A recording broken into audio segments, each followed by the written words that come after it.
কাৰণে এটা ভাল খবৰ লৈ আহিছোঁ ৰেলৱেত আকৌ নতুন পোষ্ট ওলাইছে ৰেলৱেত আৰু নতুন কিমান পোষ্ট ওলাইছে জানা 6557টা পোষ্ট ওলাইছে এবাৰ টেকনিচিয়ানৰ পোষ্ট ওলাইছে ইয়াতে ইঞ্জিনিয়াৰিং কৰা ল'ৰা ছোৱালী এপ্লাই কৰিব পাৰিব আৰু ITI কৰা বিলাকেও এপ্লাই কৰিব পাৰিব তো ভাল খবৰ হয় ইয়াতে কি পোষ্ট আছে মই কৈ দিছো এটা হল টেকনিচিয়ান গ্ৰেড 1 যোনটো সিগনেল হয় হেতু 323 পোষ্ট আছে এই 323 পোষ্টত ইঞ্জিনিয়াৰিং ল'ৰা ছোৱালীও এপ্লাই কৰিব পাৰিব আৰু BSc কৰা ল'ৰা ছোৱালীও এপ্লাই কৰিব পাৰিব বাকি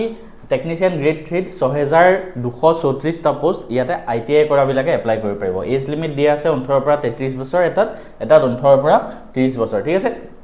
আমি যদি অকমান ডিসকাস কৰো ইয়াতে কিমান নম্বৰ পোষ্ট আছে 6562 আৰু এফালে তোমাৰ এজ লিমিট দিয়া আছে স্টাৰ্ট ডেট অলৰেডি স্টাৰ্টিং হৈ গল আৰু 29 জুলাই লাস্ট ডেট হয় তো সোনকালে এপ্লাই কৰি দিয়া ঠিক আছে আৰু ইয়াতে কেনেকুৱা ধৰণৰ ইয়াতে তোমাৰ কেনেকুৱা ধৰণৰ এজ লিমিট আছে আমি অলৰেডি কলো তাৰ পিছতে আৰু এটা কথা ইয়াতে বস্তুখিনি নাহিলে বাৰু ভালকে মই হলেও কৈ দিছো মানে কি জানানে যোনটো টেকনিচিয়ান প্ৰথম গ্ৰেড 1 যোনটো সিগনেলৰ পোষ্ট আছে হে সিগনেলৰ পোষ্টত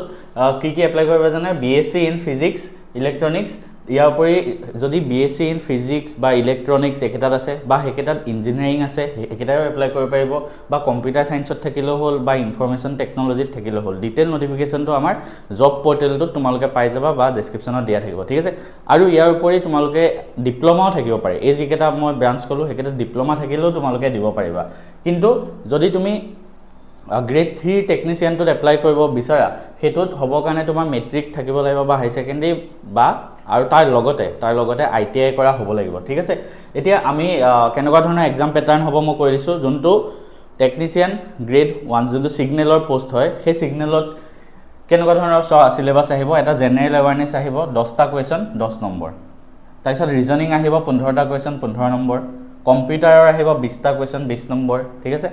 মেথছৰ আহিব 20টা কোৱেশ্চন 20 নম্বৰ আৰু বেসিক সায়েন্স এণ্ড ইঞ্জিনিয়াৰিংৰ 35টা কোৱেশ্চন 35 নম্বৰ তো টোটাল 100 মাৰ্কছ আহিব ঠিক আছে ডিটেইল সিলেবাসৰ ভিডিও এটা যদি লাগে কমেন্ট কৰিবা মই ধুনিয়াকে ডিটেইল সিলেবাসটো তোমালোকক দি দিম ঠিক আছে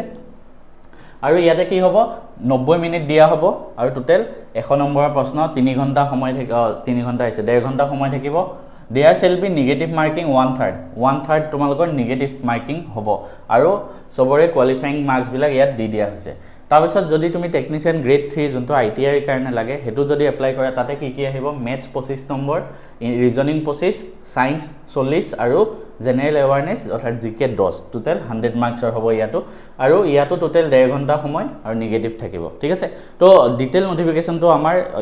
ওয়েবসাইটত গৈ পেলাই তোমালোকে এপ্লাই কৰিবা আৰু সিলেবাস যদি লাগে কেনেকৈ পঢ়িব লাগে এটা ভিডিও মই বনাই দিম কাক লাগে কমেন্টত যিকোনো চৰকাৰী চাকৰিৰ বাবে প্ৰস্তুতি চলাই আছে তেওঁলোকৰ বাবে আমাৰ ফালৰ পৰা এটা ভাল খবৰ আমি বহুত কষ্ট কৰি দুটা সেট বনাইছো এটা হল যিকোনো চৰকাৰী চাকৰিৰ বাবে হেয়া ADRE হক APSC বা APSC প্ৰিলিমছ বা Assam police SI SSC state মানে সেন্ট্ৰেল লেভেলৰ SSC সিলেবাসৰ ওপৰত বনোৱা হৈছে সেইখিনি সিলেবাসৰ গুটেখিনিত কভাৰ আপ হৈ যায় SSC তাৰ পিছত আপোনাৰ ৰেলৱে NTPC এই গুটে বিলাকৰ কাৰণে আমাৰ এটা সেট বনোৱা হৈছে মাষ্টাৰ বুকস যত আমাৰ কোৱান্ট ৰিজনিং থাকিব ইংলিশ GK কম্পিউটাৰ সায়েন্স এই গুটেখিনিৰে এটা সেট বনোৱা হৈছে ঠিক আছে এই সেটটো আপোনালোকে ল'ব পাৰিব এই সেটটো মই আপোনালোকক দেখাই দিও মাষ্টাৰ সিৰিজ প্ৰথম মাষ্টাৰ সিৰিজৰ আমাৰ ষ্টেট গভৰ্ণমেণ্ট এক্সাম আৰু SSC ৰ বাবে দেখাইছো যত কোৱান্ট আৰু SSC ইংলিশ ৰিজনিং আৰু জেনাৰেল এৱাৰনেস এই গুটে 4খন কিতাপ পাব 4খন ই-বুক এটা ই-বুকত আপোনাৰ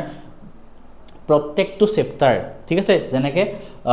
জেনাৰেল এৱাৰনেসৰ হিষ্ট্ৰি জিওগ্ৰাফি পলিটি প্ৰত্যেকটো চেপ্টাৰ পাব গুটেখিনি মানে প্ৰায় 1000 মান বুক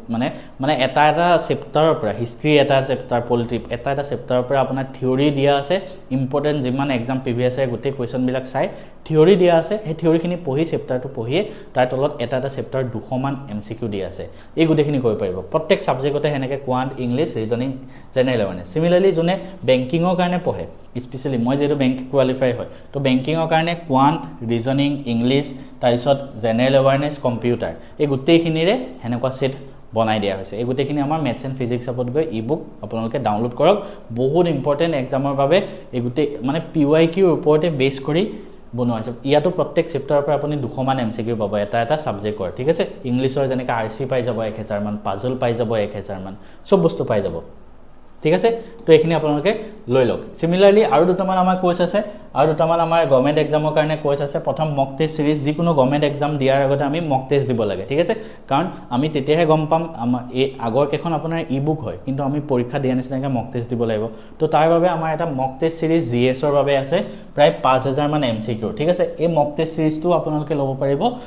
যিকোনো চৰকাৰী চাকৰিৰ বাবে ঠিক আছে বেংকিংক বাদ দি কাৰণ বেংকিংত এবিলা বস্তু নাহে জিকে তো জিএস পাৰ্টৰ পৰা হিষ্ট্ৰী জিওগ্ৰাফি পলিটি ইকনমিক্স আৰু আসাম জিকেও ইনক্লুডেড আছে ঠিক আছে ষ্টেটিক জিকে প্ৰত্যেকখিনিৰ পৰা 5000 এমসিকিউ বনাই দিছো এটা এটা চেপ্টাৰৰ পৰা মানে 100 এনেকুৱা এমসিকিউ বনাই দিয়া হৈছে এটো আপোনালোকে নিজে পৰীক্ষা দিয়া নিচিনাকৈ এটেম্প কৰিব পাৰিব আৰু পিডিএফও পাব তো গুটেখিনি এটো জিএছৰ মক টেষ্টটো ল'ব পাৰিব আৰু